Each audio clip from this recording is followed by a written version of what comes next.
میں دعوت دوں گا عزیز القدر مولانا اسماعیل رضا فیضانی کو کہ وہ تشریف لائیں گے اور اپنے کچھ تاثراتی بیان سے ہم سبھی کو محظوظ کریں گے۔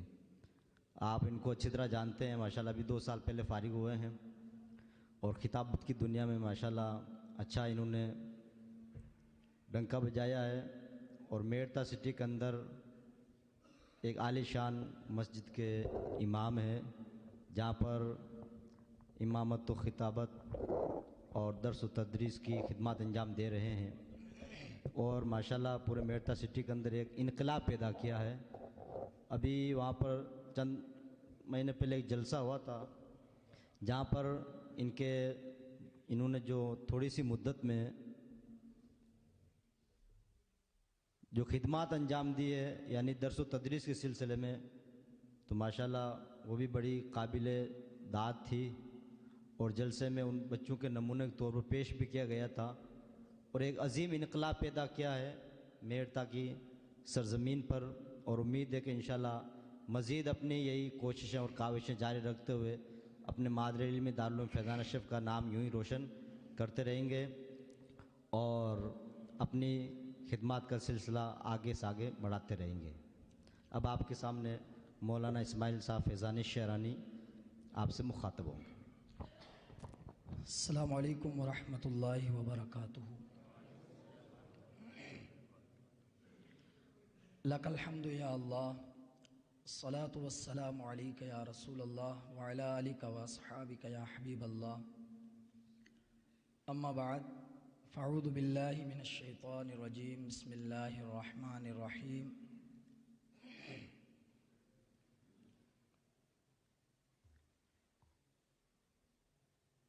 ان مع العسر یسرا، آمنت باللہ صدق اللہ العظیم وصدق رسولہ النبی الامین الکریم، ونحن علی ذلک لمن الشاہدین والشاکرین والحمد للہ رب العالمین۔ سچا ہے ہمارا مالک اور سچا ہے ہمارا خالق، کے سوا اس واحد و یکتا کے کوئی عبادت کے لائق نہیں۔ کریم ہے، رحیم ہے، بادشاہ ہے، بادشاہوں کا بھی بادشاہ ہے، اور پوری دنیا کا پالنہار ہے، اور سچے ہیں اس کے پیارے حبیب صلی اللہ تعالی علیہ وسلم، جو مرکز ایمان ہے، مرکز کل کائنات ہے، وجہ تخلیق کل عالم ہے۔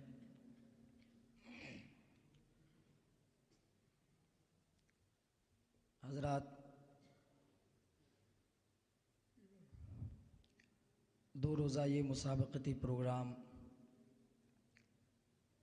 بڑی ہی شان و شوکت کے ساتھ میں اپنے اختتامی لمحات میں داخل ہو چکا ہے۔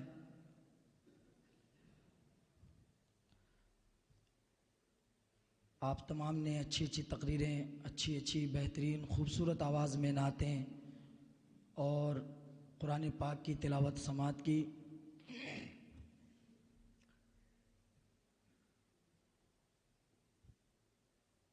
آپ نے صبح مولانا خلیل صاحب سے ایک بہت ہی بہترین اور نایاب خطاب سماعت کیا۔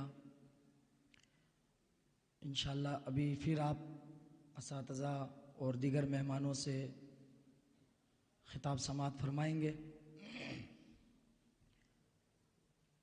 آج کا ہمارا یہ پروگرام نعت، بیان، تلاوت، ان تمام چیزوں پر مشتمل ہے، تو تحریر کے حوالے سے آپ نے بہت جامع اور مانع خطاب سماعت کیا۔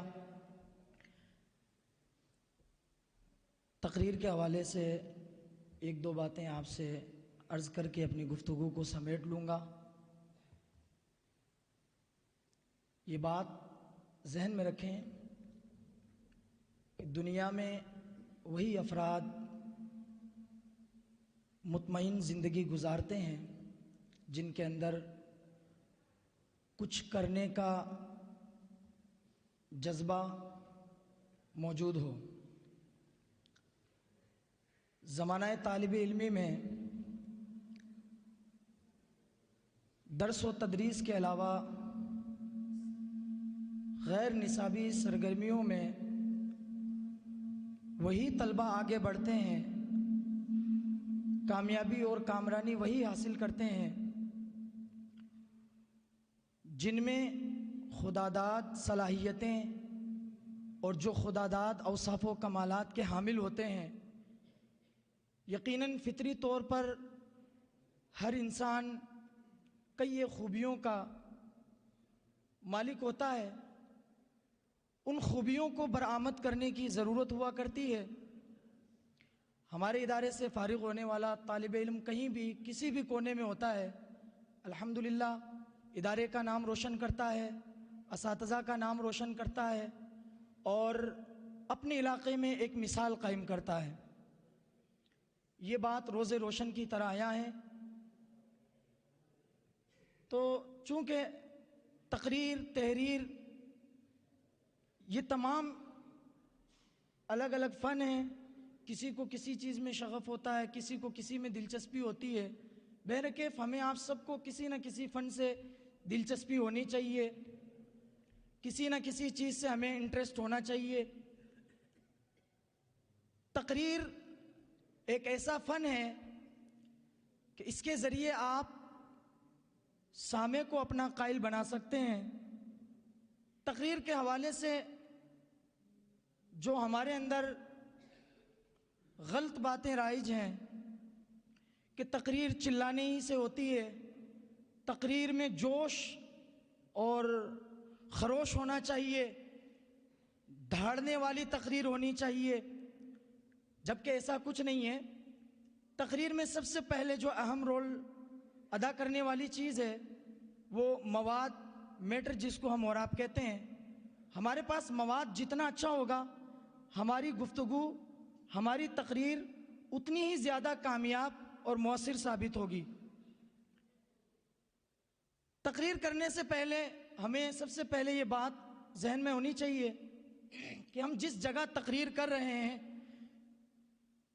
وہ محفل کس سے تعلق رکھتی ہے۔ مثال کے طور پہ کوئی محفل ہے جو گریجویشن سے تعلق رکھتی ہے، تعلیم سے تعلق رکھتی ہے، تو وہاں مستقبل فیوچر کے تعلق سے گفتگو ہوتی ہے۔ آپ اس میدان میں جائیں گے تو آپ کو اس طرح جو ہے کامیابی اور کامرانی ملے گی، آپ اس فن میں جو ہے جائیں گے تو آپ کو اس طرح کامیابی اور کامرانی ملے گی۔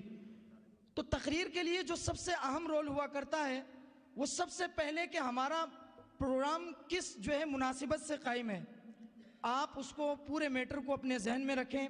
اس کے بعد آپ بالکل گنے چنے اور سنجیدہ الفاظ کی گفتگو آپ سامعین کے سامنے کریں، تبھی ہماری تقریر، ہماری گفتگو ایک مؤثر اور جاندار تقریر ہو سکتی ہے۔ ہاں، جہاں پر تیز بولنا بھی ایک تقریر کا حصہ ہے۔ جو لوگ یہ کہتے ہیں نا، طلبہ میں ایک ہوتا ہے جنون، طالب علمی کے زمانے میں سب کا ہوتا ہے ایسا کہ تقریر امتحان میں چلا کر کریں گے تو ہی نمبر ملے گا، تقریر جو ہے جوش کے ساتھ کریں گے تو ہی ہم جو ہے ایک اچھے مقرر بن سکتے ہیں۔ اگر ہمارے ذہن میں یہ خیال ہے تو ہمارے سامنے ایک ایسا خطیب، ایک ایسا مفکر، ایک ایسا جو ہے دور اندیش، عالی ظرف، آفاقی فکر، عقابی روح کا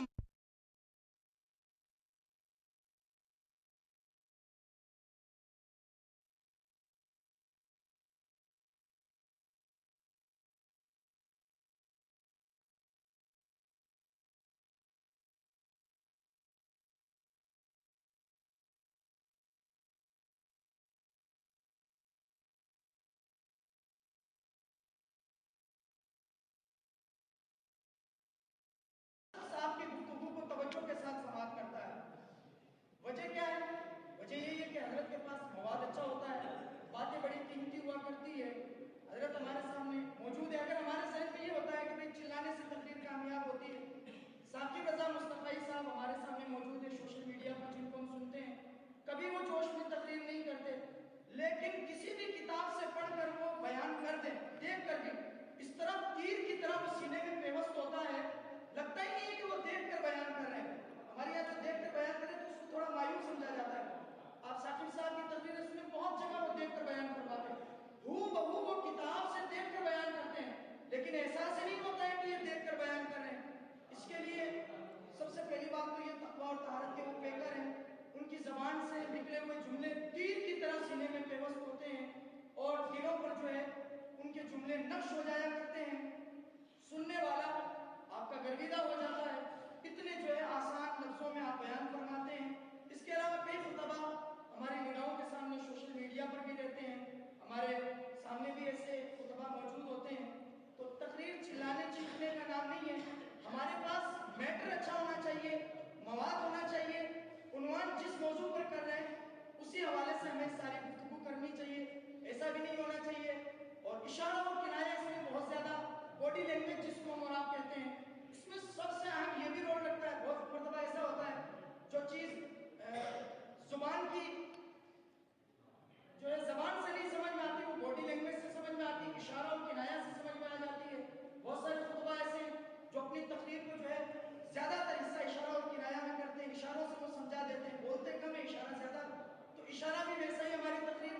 کامیابی کے یہ بنیادی پہلو ہیں جن کو میں نے آپ کے سامنے بیان کیا۔ اللہ تعالیٰ ہمیں آپ سب کو ایک اچھا نیک